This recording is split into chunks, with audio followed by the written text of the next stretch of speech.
This is the statistics question. The mean and the standard deviation of n numbers x1, x2 tends all the way to xn are mu1 and sigma 1 respectively. And the mean and the standard deviation of m numbers y1, y2 tends all the way to ym are mu2 and sigma 2 respectively. Let the mean and the standard deviation of all these n plus m numbers be mu3 and sigma 3 respectively. Show that mu3 is equal to n mu1 plus m mu2 over n plus m.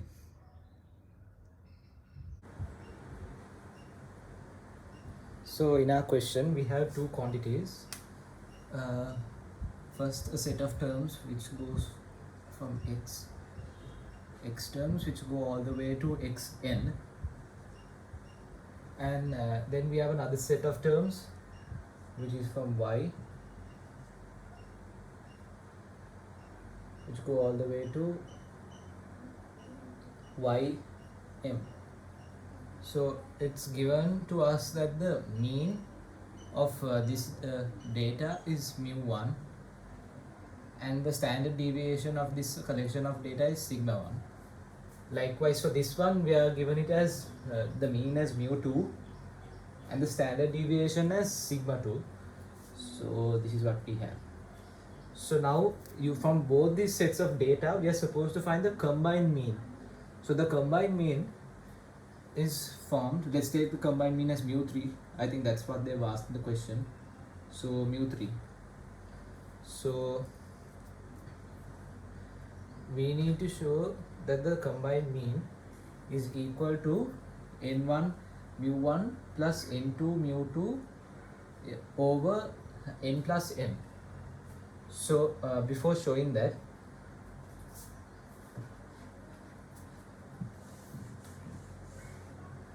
we know that mu1 is equal to sigma xi, where I tends from 1 to n over n number of terms. So n mu1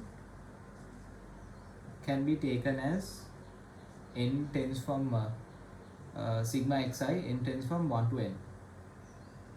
Similarly for this also we can write mu2 as sigma yi tends from I equals 1 to m, and there is m number of terms. So m mu2 is equal to sigma yi from 1 to m. So we are supposed to find the combined mean. So let's take the combined mean as mu3 as they've asked in the question. So mu3 is equal to n sigma xi is I1 plus sigma yi, where I tends from 1 to n, so n plus m. And so once we substitute these values here, we get mu3 is equal to n1 mu1 plus n2 mu2 over, I'm sorry,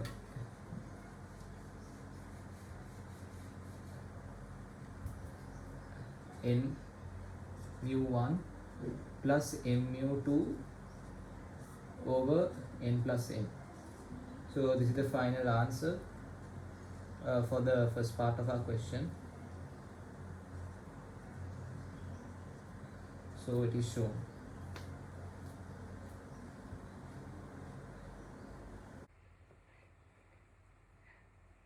Let d1 equals mu3 minus mu1. Show that sigma xi minus mu3 whole thing squared, where I is tends from 1 to n, is equal to n sigma 1 whole thing sigma 1 squared plus d1 squared. So this is what we need to prove next.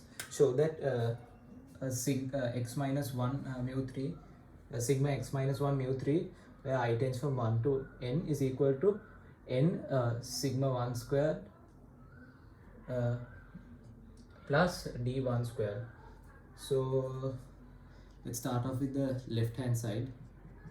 So these are left hand side. Alright, and for this we are able to use the help of this. So d1 we can take it as mu 3 minus mu 1. So here we go. Alright, so then afterwards we know that mu 3 can be written as d1 plus mu 2. So let's write it like that. So we're writing it like that. So xi is equal to mu 1 plus d1.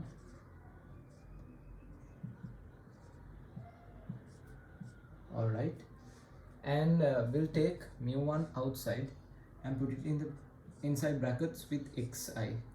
So this is what we'll be getting. So xi minus mu 1 plus minus d1 whole thing squared. So when we square this, we are supposed to get this kind of answer.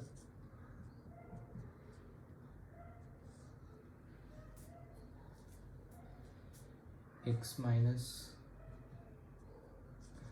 mu 1 whole thing squared minus 2d1 into we can remove sigma out and take it outside the brackets. So then like this 2 sigma 2d1 sigma xi minus mu 1, and we can take sigma d1 squared. Alright, this is plus. So since this is turned into 0, because xi minus mu 1 is equal to 0, because since this is the collection of all terms and that divided by n is already the mean, so mean minus mean is anyways 0. So then we'll be getting, and this is our standard deviation formula. If you remember, standard deviation formula is something like this. So if it's sigma 1 squared, we'll be having it for non-discrete terms, for discrete terms, as xi minus mu 1 over n. So if it's for standard deviation, it is square root. If it is variance, then it will be squared. So since this is squared, it will be in the form of variance, whole thing squared here, and the square root is removed. So since we are removing the square root, then we should take n up here, then we will be getting the same answer here. So then we have, so let's just separate this. Alright, then we have n sigma 1 whole thing squared plus n d1. So this is going from I to n, so that means d1 squared into n terms. So again n d1 squared. So taking n out, we have sigma 1 squared plus d1 squared. So this is equal to our RHS. Alright.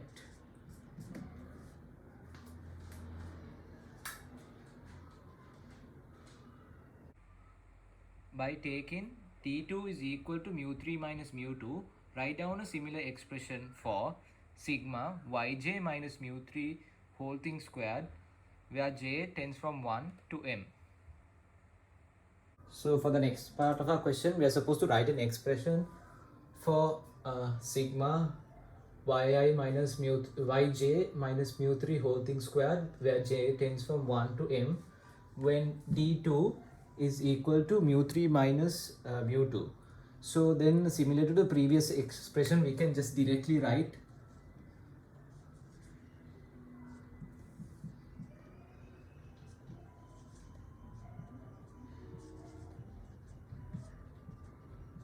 n m sigma 2 whole thing squared plus d2 whole thing squared.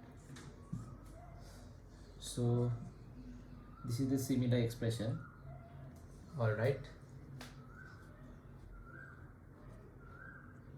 After that, we have deduced that sigma 3 whole thing squared is equal to n sigma 1 squared plus m sigma 2 squared plus nd1 squared plus md2 squared over n plus m.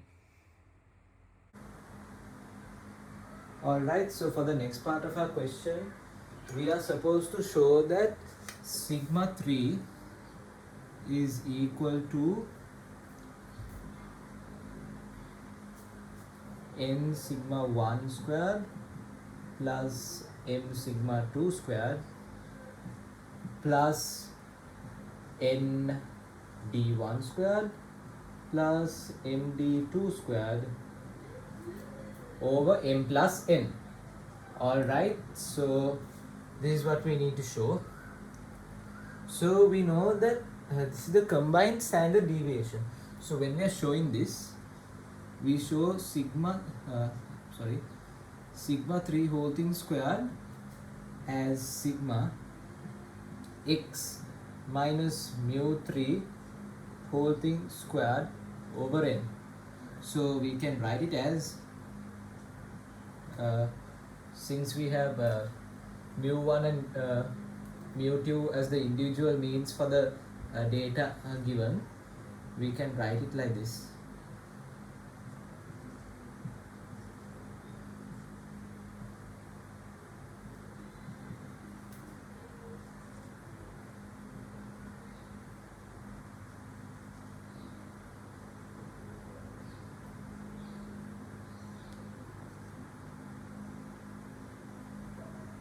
This is j minus mu2 whole thing squared over n plus n. So from this we are getting we earlier proved that this value is equal to n sigma 1 squared plus n d1 squared. So we can write it later as n sigma 1 squared plus d1 squared, and this we found this earlier, m sigma 2 squared plus d2 squared. So this is over m plus n. So what we need to show is just taking these two terms together, the two standard deviation terms. So we have n sigma 1 squared plus m sigma 2 squared plus nd1 squared plus md2 squared over m plus n, which is the same answer as what we have above. So this is the answer for this. So then we move on to the next part of our question. And for the last part of our question, the number of copies sold per day during the first 100 days after publishing a new book had mean 2.3 and variance 0.8. During the next 100 days, the number of copies sold per day had mean 1.7 and variance 0.5. Find the mean and the variance of the number of copies sold per day during the first 200 days. So for the final part of our question, we just need to find the combined mean of the books sold in the first 200 days, which is from both of these two datas. So we can write it as from using this equation which we found earlier. Mu3 is equal to mu1 plus mu2 over n plus m. So we have 100 for both the values of the number of books sold. The mean here is 2.3 while the mean here is 1.7. So we have this divided by 200. So we get 230 plus 170 over 200, and we have 400 over 200, which is basically 2. So mu3 is equal to 2. This is the combined mean. And next we need to show the combined standard deviation. So give me a moment as I erase this. So to find the combined standard deviation, we can use this formula, which we also found. So then we are having this equation. Alright. Over d1 squared plus d2 squared plus n. So sigma 1 squared, this value is here. So we have, like, write in larger brackets, 100 into 0.8 plus 100 into 0.5. Alright, that's okay. And we found d1 earlier. So we have d1 as mu3 minus mu1. Mu3 which we found earlier. Let's just write mu3 as 2 because we found it just a while ago. So mu3 is 2. 2 minus 2.3 is minus 0.3 whole thing squared. So 100 into minus 0.3 whole thing squared. I don't have space here, so I'll be writing it down here. Plus 100 and 2 minus 1.7 is 0.3. 0.3 whole thing squared. So that's what we'll be getting here.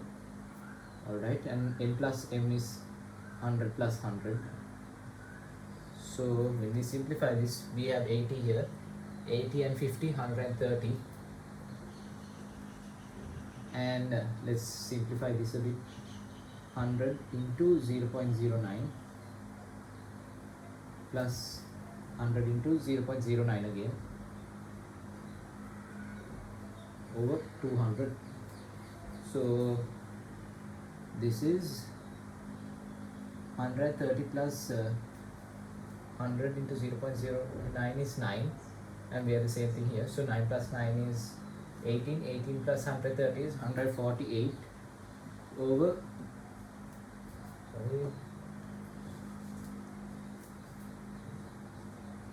148 over 200.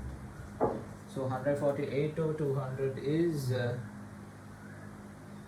72 over, wait, no, it's 74 over 100. So this implies that sigma 3 whole thing squared is 0.74. So this is our final answer. Thanks for watching.